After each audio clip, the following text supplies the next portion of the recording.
Talking with my granddaughter, and she's on a destroyer Escort up in Albany, New York. And so... let's see it. Turn it around. Can you see the view? Oh yeah, there's the ship. All right. Very similar to yours.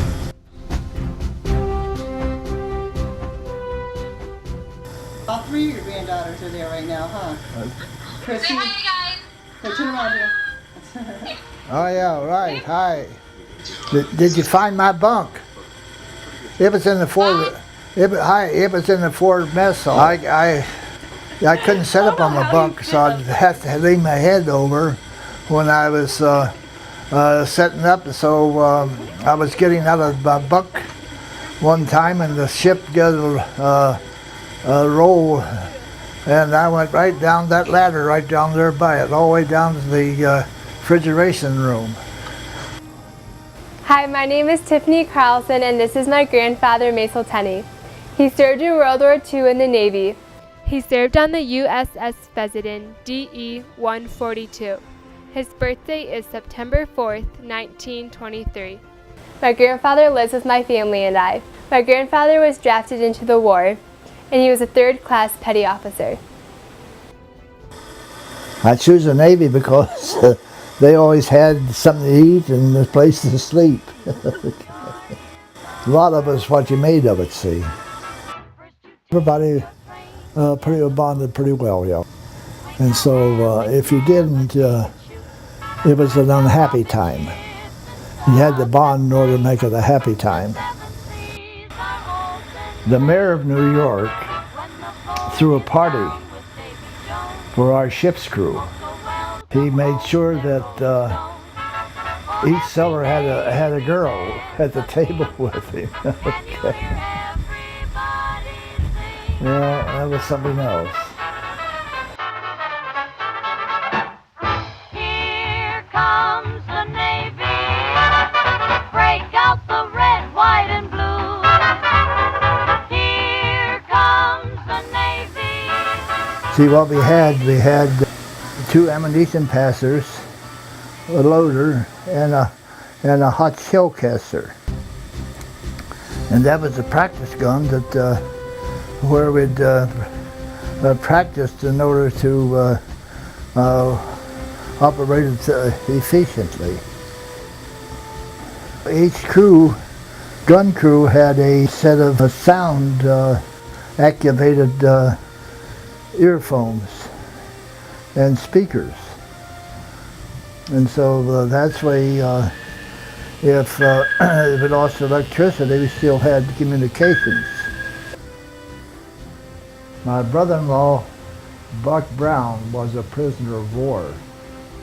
He was captured in Italy. Then they moved him to Germany. The group escaped, and then they caught him again. He was probably a prisoner 6 months whenever they freed him from the prisoner camp. He only weighed 98 pounds. He was about 5'8", something like that, yeah. But the way they tortured him, they didn't give him enough to eat, see. He said they used to fight over mice. They were so hungry. And so it's unbelievable, you know.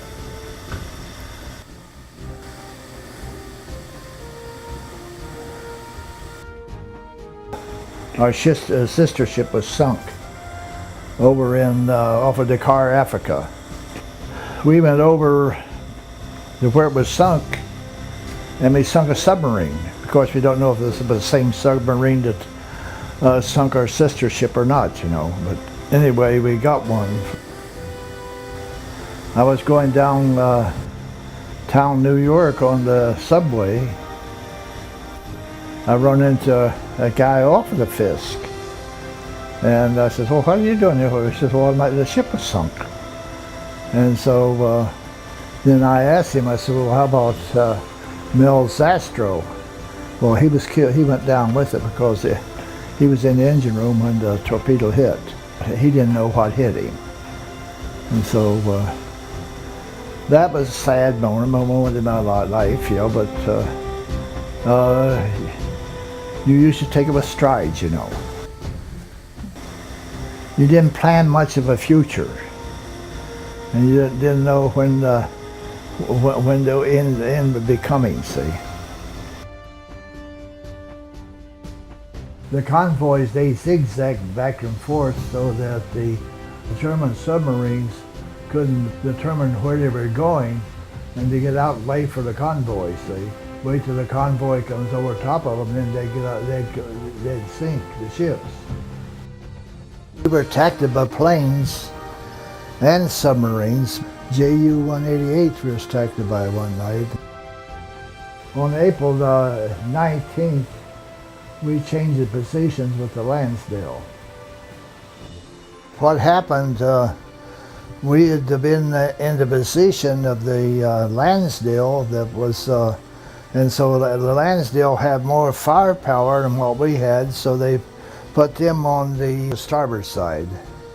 And they moved us back to the end of the convoy, and then the planes come in there on the low off the water, you know. They're just skimming the water when they come in, and they hit that that ship that we changed positions with.